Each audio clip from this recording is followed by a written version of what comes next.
Hi friends, welcome to Arvin Tamil channel.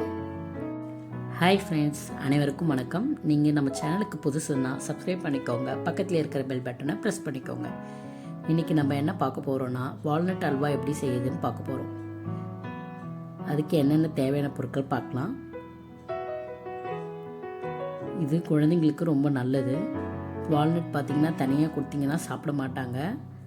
அதனால் இந்த மாதிரி நம்ம பண்ணி கொடுத்தோன்னா விரும்பி சாப்பிடுவாங்க. இப்போ பாருங்கள், 200 கிராம் வால்நட் எடுத்து வச்சுருக்கேன், 5 ஸ்பூன் நெய், 50 கிராம் வித்தவுட் சுகர் கோவா, 4 ஏலக்காய் நல்லா தூள் பண்ணி வச்சுருக்கேன், 75 கிராம் சர்க்கரை, 150 ml பால்.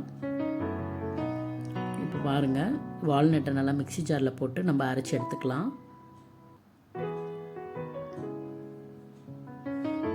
பாருங்கள், அரைச்சி எடுத்தாச்சு. ரொம்ப நைஸாக அரைக்காதீங்க, நல்லா கொரன்னு அரைச்சி எடுத்துக்கோங்க. பாருங்கள், கொரன்னு அரைச்சி எடுத்துருக்கேன். வாங்க இது எப்படி பண்ணுறதுன்னு பார்க்கலாம். இப்போ கேஸ் பற்ற வச்சுக்கோங்க. இப்போ பேன் வச்சிடலாம். 3 ஸ்பூன் நெய் விட்டுக்கோங்க.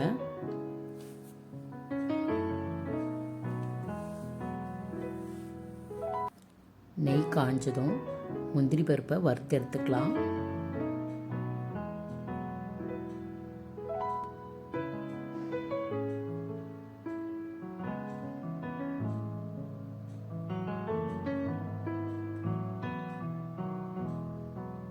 இப்போ நம்ம அரைச்சி வச்ச வால்நட் பொடியை இதில் ஆட் பண்ணிக்கலாம்.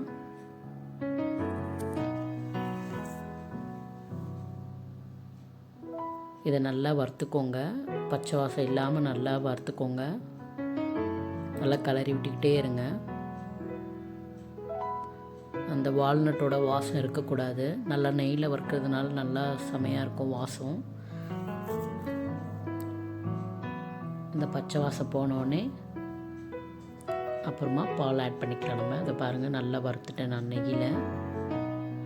இப்போ நம்ம பால் ஆட் பண்ணிக்கலாம். நல்லா பால்லே நல்லா வேகட்டும். நல்லா கிளறி விட்டுக்கிட்டே இருங்க. பார்த்தீங்கன்னா, இப்போ குழந்தைங்களுக்கெல்லாம் நீங்கள் தனியாக வால்நட் கொடுத்தீங்கன்னா சாப்பிட மாட்டாங்க. இந்த மாதிரி பண்ணி கொடுத்தீங்கன்னா நல்லா விரும்பியும் சாப்பிடுவாங்க. ரொம்பவும் நல்லது உடம்புக்கு.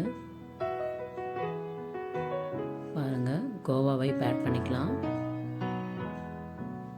நல்லா கோவா ஆட் பண்ணிவிட்டு நல்லா கிளறி விட்டுக்கோங்க.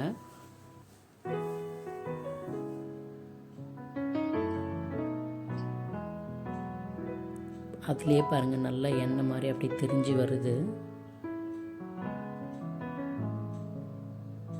வால்நட் எப்பவுமே கொஞ்சம் நல்லா அந்த எண்ணெய் பதம் இருக்கும். நம்ம கலரை பாருங்கள் எப்படி திரிஞ்சு வந்திருக்கு எண்ணெய். பாருங்கள், நல்லா ட்ரை ஆகிடுச்சு. இப்போது நம்ம இந்த ஸ்டேஜில் சுகர் ஆட் பண்ணிக்கலாம். நான் 75 கிராம் தான் எடுத்து வச்சுருக்கேன். உங்களுக்கு சுகர் அதிகமாக நீங்கள் சாப்பிடுவீங்கன்னா 100 கிராம் கூட போட்டுக்கலாம்.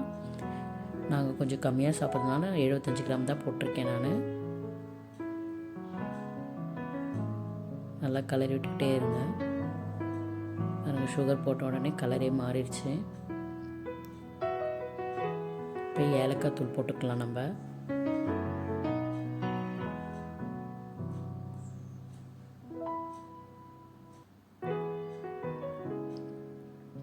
லைட்டாக நெய் விட்டுக்கலாம். பாருங்கள், நல்லா ரெடி ஆகிடுச்சு. நல்லா சூப்பராக இருக்கும். நல்லா வாசமாகவும் இருக்கும், நல்லா டேஸ்ட்டாகவும் இருக்கும். நீங்கள் குழந்தைங்களுக்கு இந்த மாதிரி செஞ்சு கொடுத்தீங்கன்னா நல்லா விரும்பியும் சாப்பிடுவாங்க. நீங்களும் இந்த மாதிரி பண்ணி பாருங்கள்.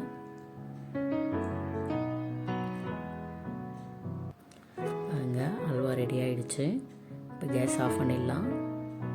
இதை ஒரு பவுலில் எடுத்து வச்சுக்கலாம். இப்போ பாருங்கள், இதே மாதிரி நீங்களும் பண்ணி பாருங்கள். இந்த வீடியோ உங்களுக்கு பிடிச்சிருந்ததுன்னா லைக் பண்ணுங்கள், ஷேர் பண்ணுங்கள், கமெண்ட் பண்ணுங்கள்.